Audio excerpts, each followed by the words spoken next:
Hey guys, thanks for joining me back again today. Today I'm going to be doing a review slash loadout video of my Flick or fighting load carrying vest.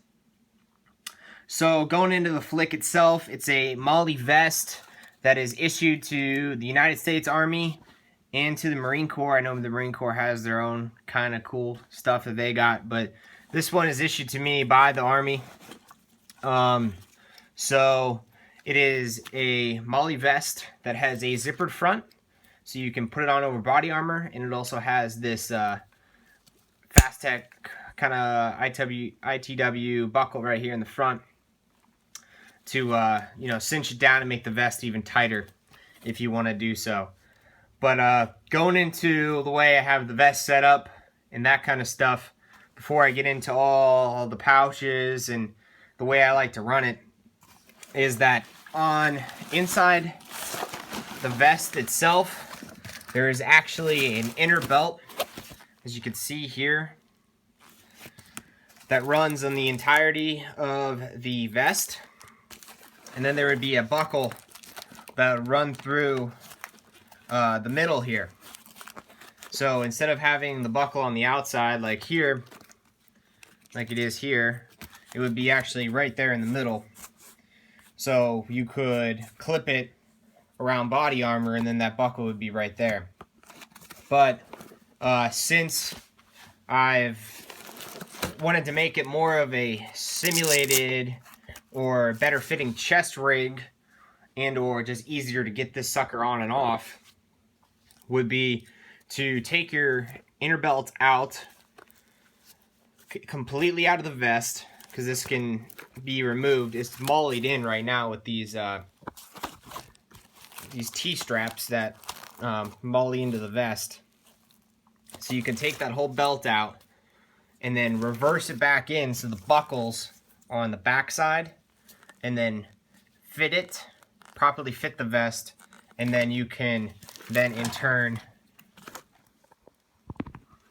take it and clip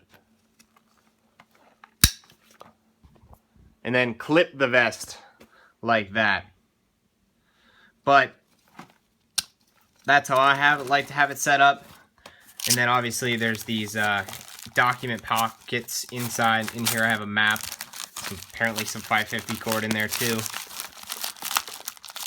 You can put all kinds of stuff like that in there, chem lights, pens, all that kind of stuff. In here I have my terrain model kit for producing sand tables and stuff like that, whatever I'm briefing op orders in the field. Keep that on my Flick at all times, because you never know when you're going to need it, and or you don't want to lose it. So you keep it on your chest inside here, and you're never going to lose the sucker. So going on to the front of the vest, as you can see here, it's set up like that.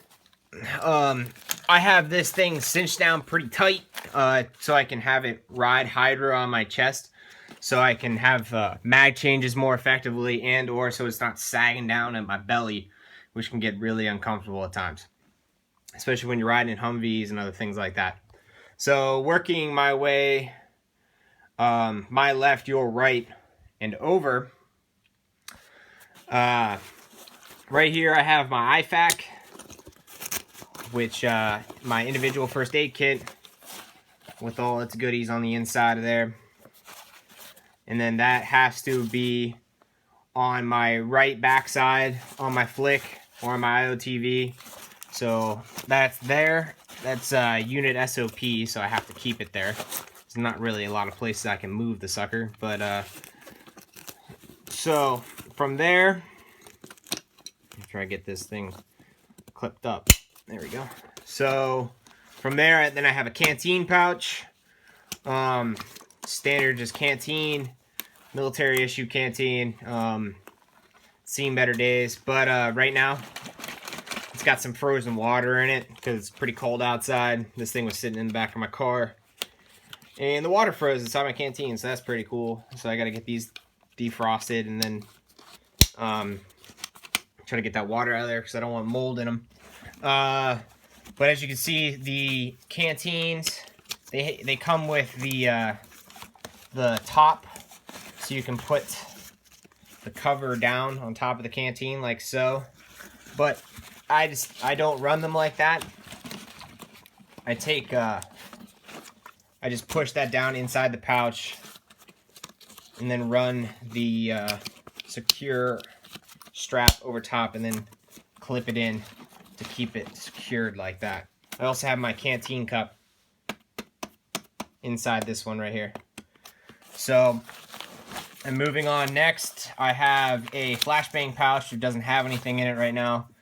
And I have just a Coleman LED white light flashlight. This is primarily used for, say, when I'm running OCTs for lanes, other things like that, for making sure, for safety purposes, I have to have a white light on me. Running land nav lanes, that kind of things, gotta make sure people have white light. So if, say, someone went injured, if I got injured while doing any kind of training, I could turn my white light on and then someone could come save me. Then I have two frag grenade pouches, one on top of the other. Inside this one, I have my headlamp. Let's see if it even works. Oh, it's dead. But but yeah, I keep my headlamp in there, and then in the other one, there's nothing right now. But you know, if I was actually performing real missions overseas or in a field training exercise, I'd be loaded up with frag simulators or actual frag grenades. So there's that.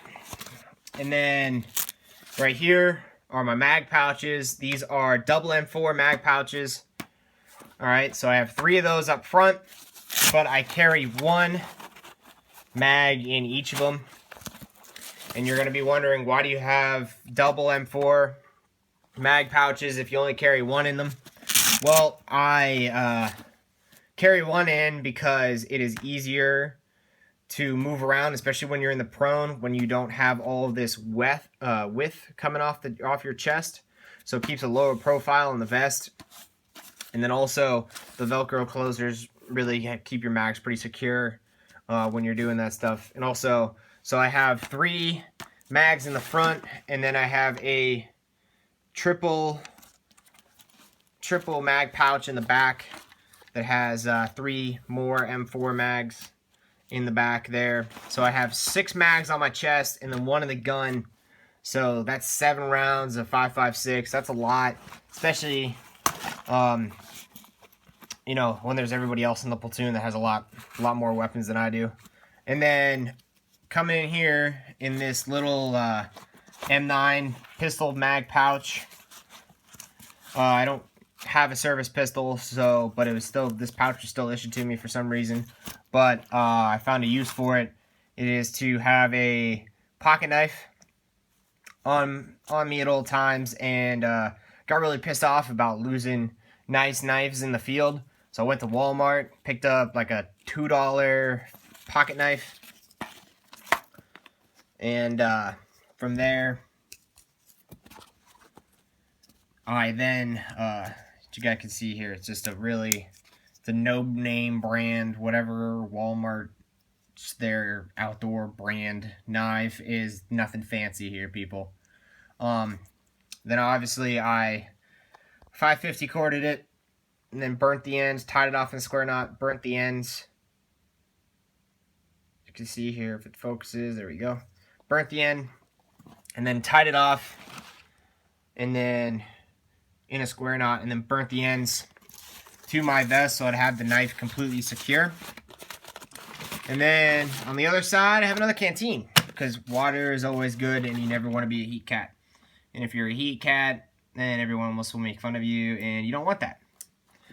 So then going up on the vest here, I have one of these fast links to secure extra things in case I need it. My ear pro, need to have your ear pro on you at all times. like I was talking about earlier, with white light for lane navigation or anything like that, or for safety concerns. I have my ranger beads for pace counts and stuff like that when doing land nav or any kind of terrain